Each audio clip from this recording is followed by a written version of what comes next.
SNDP യോഗം general secretary Vellappally നടേശനെ തള്ളി BJP Kerala പ്രഭാരി Prakash Javadekar. നിരാശരാണ് മാധ്യമപ്രവർത്തകരെ ആക്രമിക്കുക, ഇതാണ് തന്റെ അഭിപ്രായം. മാധ്യമപ്രവർത്തകനെ തീവ്രവാദിയെന്ന് വിളിച്ച് വെള്ളാപ്പള്ളി അധിക്ഷേപിച്ചതുമായി ബന്ധപ്പെട്ട ചോദ്യത്തിനായിരുന്നു ജാവ്ദേക്കറുടെ മറുപടി.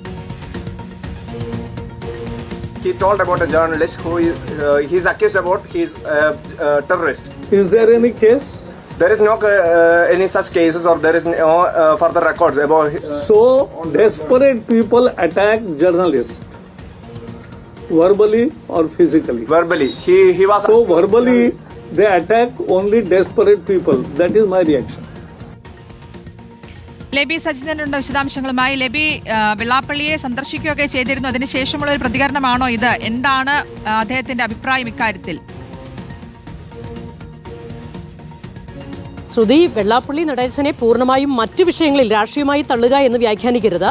ഈ ഒരു പർട്ടിക്കുലർ ചോദ്യത്തോട് മാത്രമാണ് അദ്ദേഹം ആ രീതിയിൽ പ്രതികരിച്ചിരിക്കുന്നത്. നിരാശരാണ് മാധ്യമങ്ങളോട് മോശമായി പ്രതികരിക്കുക എന്നത്. അതായത് ഇത്തരത്തിലുള്ള ഈ പ്രസ്താവനയ്ക്ക് ഉപരിയായി വെള്ളാപ്പള്ളി നടേശനുമായി ഹൃദ്യമായ കൂടിക്കാഴ്ച തന്നെയാണ് കേരള പ്രഭാരി പ്രകാശ് ജാവ്ദേക്കർ നടത്തിയിരിക്കുന്നത്. കാരണം വളരെ സുദീർഘമായ ചർച്ച, ആ ചർച്ചയ്ക്ക് ശേഷം അവർ ഉച്ചഭക്ഷണവും ഒരുമിച്ച് കഴിഞ്ഞാണ് കണിച്ചുകുളങ്ങരയുടെ വീട്ടിൽ നിന്ന് മടങ്ങിയതും.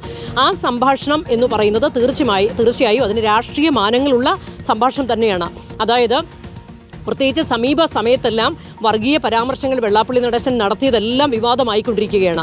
ഈ ഒരു സാഹചര്യത്തിൽ സാമൂഹികമായി ഇത്തരം വർഗീയ പരാമർശങ്ങൾ ഏതെങ്കിലും രീതിയിൽ വർഗീയ ചേരിതിരിവ് ഉണ്ടാക്കിയിട്ടുണ്ടെങ്കിൽ അത് എൻകാഷ് ചെയ്യുക എന്നുള്ള കൃത്യമായ രാഷ്ട്രീയ ലക്ഷ്യം ഈ സമയത്ത് BJPക്ക് ഉണ്ടാകണം. അതുമാത്രമല്ല, നേരത്തെ തന്നെ NDAക്ക് BDJS വഴി ഈഴവ വോട്ട് ബാങ്കിൽ ഒരു ബാന്ധവമുണ്ട്.